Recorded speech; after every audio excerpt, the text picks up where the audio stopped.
We're not normally dressed up to the nines, but this evening is Birmingham Gay and Lesbian Ball, which we're pleased to be at. Basically, the Birmingham Pride Community Trust grew out of the Birmingham Pride Festival, a festival that's now been running in Birmingham for more than 10 years, and which has been a fantastic celebration of Birmingham's lesbian and gay community. However, in that 10 years, things have moved on. We have civil partnerships, Section 28 has been repealed.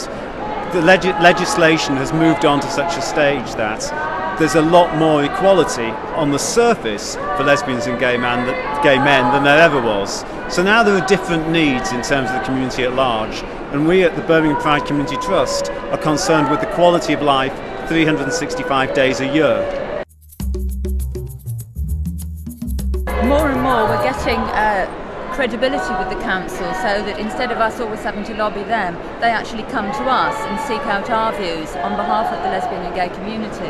And in the last couple of years we've been able to influence the young people and children's strategy for the next few years and the carers strategy to make sure that both of those groups include the needs of lesbians and gay men when they're looking at their plans for the future.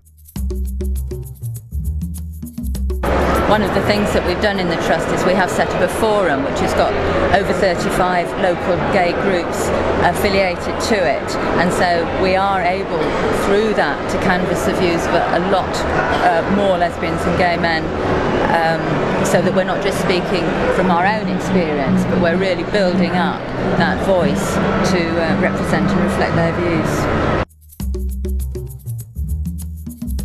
There are particular characteristics about the lesbian and gay community because it can be something of an invisible community. It's not as visible always as it is here this evening. So for some people it can be quite difficult for them to state their needs, given that some of them will have hidden sexuality.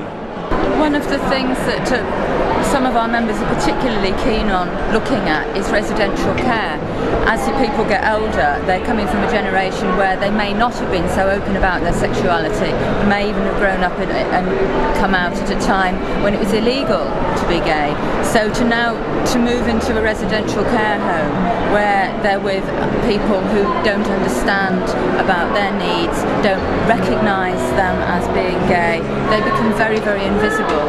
It may be hard for them to have visitors or to be able to talk to other people about their past, and so we want to make sure that they feel as comfortable in their later years as they may have done when they've been able to be living independently in the community. People would often be quite shy to come out. You're very vulnerable where you live. If it turns out that you've got neighbours on your street that are homophobic, you can't kind of take it back, and you are at risk then, very real risk, from abuse or even attack. So people will be cautious about coming out on the street where they live. Lesbians and gay men are represented in all sections of city life and as such make a huge contribution to that cultural and business and social life of the city. I think there's a problem though, or an issue for us, in that there are a relatively small number of champions of lesbians and gay men in high profile positions that are openly gay and therefore able to champion the needs of the city's LGBT population. We have now got government statistics that confirm an official level of 6% of the adult population is lesbian or gay, and that in a city like Birmingham amounts to 60,000 people out there in everyday jobs, everyday situations, living down the road, but probably not seen, and people will not be aware that they're lesbian and gay. If we could mobilise all those people, what a fantastic lobbying power we would have for the services that we would love to have.